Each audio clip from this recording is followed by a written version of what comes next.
And so off the tip, it's Oklahoma City. Here are the starters for Oklahoma City. Some serious height in the middle. Holmgren, the 4, Hartenstein, the 5. Gilgeous-Alexander runs the point with Dort at the 2. And it's Williams in at the 3 spot. And the foul called on Jalen Williams. That's his first foul of the game. That was a good call. The defense wasn't established.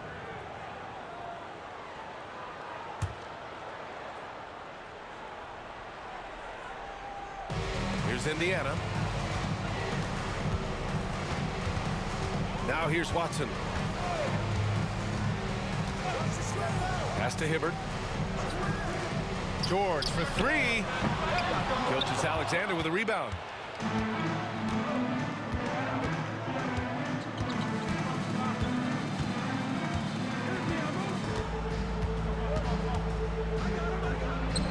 Oh, the turnaround jumper, count it. Gilgeous-Alexander does a lot of things well, and this time playing with some great offensive balance. And let's send it over to Allie LaForce. I had a chance to talk with the head coach for Indiana, and he acknowledged that they're facing one of the most dynamic players in the league in Gilgeous-Alexander. He said there's no way to defend him, that his speed and movement, we need to be ready to rotate and help on every possession. Still, he said they're all looking forward to the challenge. Okay, thanks, Allie. Hartenstein controls the rebound and the putback. The effort, the position, the timing, all there. And add instincts to that. He can sense where the rebound's going to go. Now here's George. The 3 is up. That doesn't go either for George. Williams passes to Hartenstein. Here's Gilgeous-Alexander. Gets it to go. That makes him 2 for 3 in this game. And you have a guard like Gilgeous-Alexander that fights inside. It can add some spunk to your team. And there's a whistle. That'll belong to Shai Gilgeous-Alexander. That's his first foul of the game. Here's George.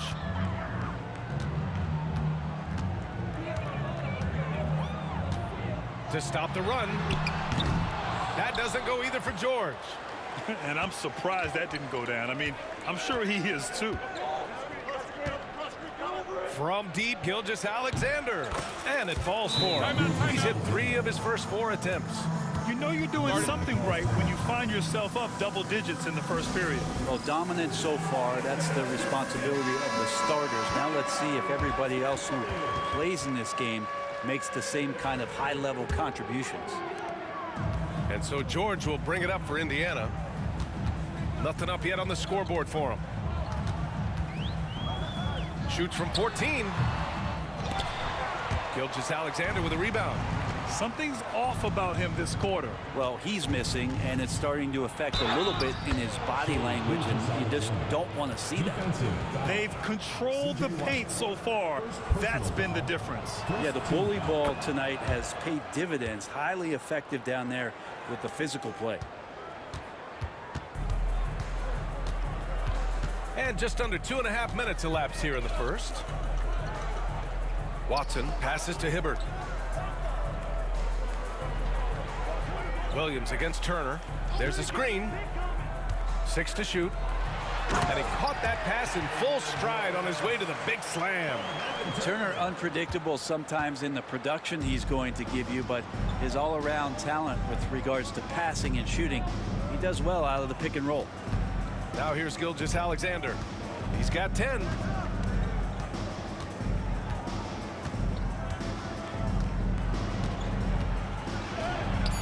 And he drains it. A solid 5 for 6 now. So far, they're owning both ends of the floor. We'll see if they can keep this going.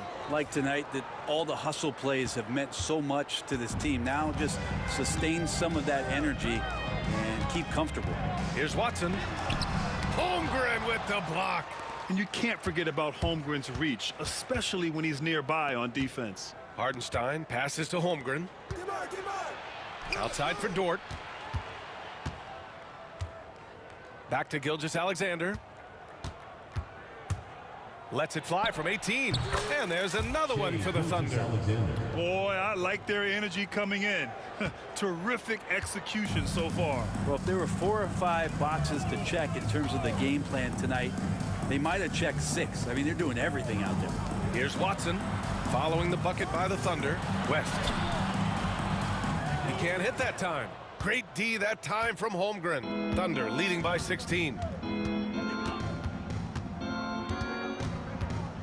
A minute 53 left to play in the first quarter. Here's Gilgeous-Alexander, and yes, it's good. He's 7 for 8 now. I really don't think there's any way to slow them down. They have the defense scrambling out there. Well, nothing that they're doing seems to be making an impact. And there are some nights where you just run out of options, whether it's by personnel or by tactic. Time called here. Indiana decides to talk it over. And a new group getting ready for Oklahoma City. Williams is checked in for Hartenstein.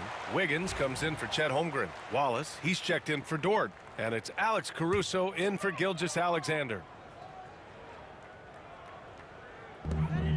A minute 37 left in the first quarter. Pass to Miller. Over Williams. Oklahoma City grabs a miss. Down low. Here's Wiggins. And stolen by Williams.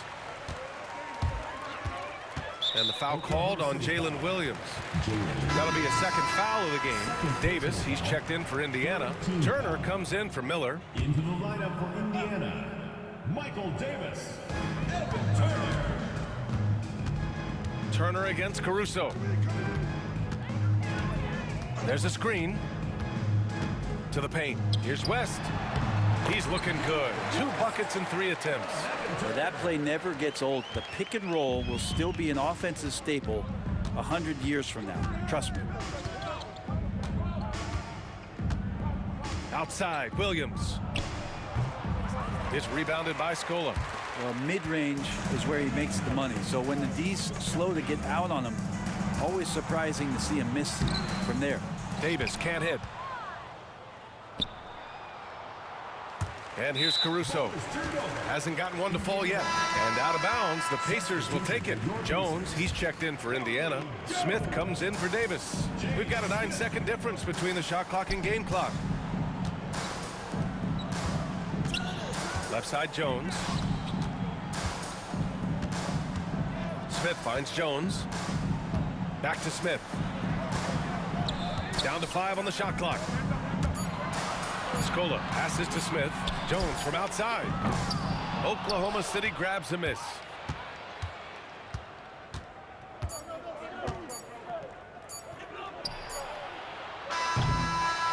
And so it's the Oklahoma City Thunder in control with a 16-point advantage heading into the break. They hold a real solid lead.